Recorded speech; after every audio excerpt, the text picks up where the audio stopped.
બનાસકાંઠાના ડીસા શહેરના ગાયત્રી મંદિર નજીક આવેલા શોપિંગ સેન્ટરના બાંધકામ દરમિયાન 24 એપ્રિલે એક દુર્ઘટના સર્જાઈ હતી, જેમાં ખોદકામ ચાલુ હતું ત્યારે રસ્તા તરફથી ગેરકાયદે દિવાલ ધરાશાયી થઈ ગઈ હતી।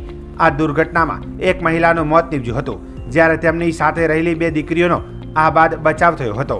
મળતી માહિતી મુજબ મૃતક મહિલા તેજલબેન વિરાજી ઠાકોર લોરવાડા ગામના વતની છે। તેમણે 5 સંતાન છે।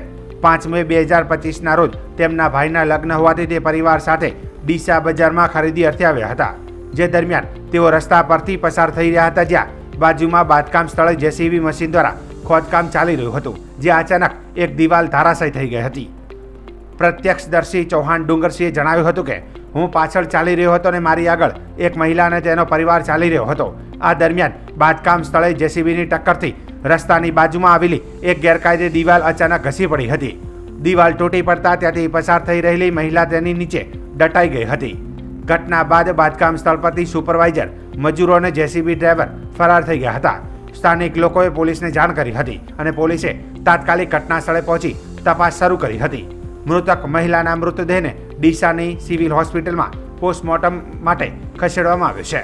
પોલીસે ગેરકાયદેસર બાંધકામ અને બેદરકારી બદલ કડક કાર્યવાહી કરવાની ખાતરી આપી છે। આ દુર્ઘટનામાં બચી ગયેલી બંને દીકરીઓના હૈયાફાટ રુદનને સમગ્ર વિસ્તારમાં શોકની લાગણી ફેલાવી દીધી છે।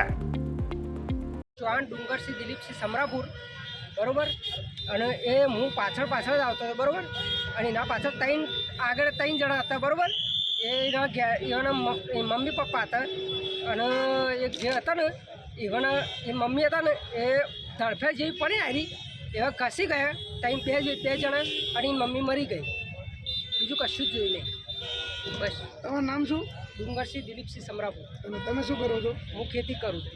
તમે અહીંથી જોડે હેડતા જતા હતા એટલે પાછળ આવતો જ હતો। એટલે આ દિવાલ અચાનક પડી ગઈ કે જેસીબીના ધક્કાથી પડી? જેસીબીના ધક્કાથી પડી ગઈ। બાજુમાં સાઈડમાં કામ ચાલુ હતું અને એના બાજુમાં સાઈડમાં જે આ બાજુ છે ચાલુ છે ને એ આ બાજુ કામ કરતા હતા અને આ બાજુ કામ ચાલુ હતું અને આ બાજુ કામ કર્યું ને તે ધડ પર પડતી કરી, તે સીધા પેલા મરી ગયું।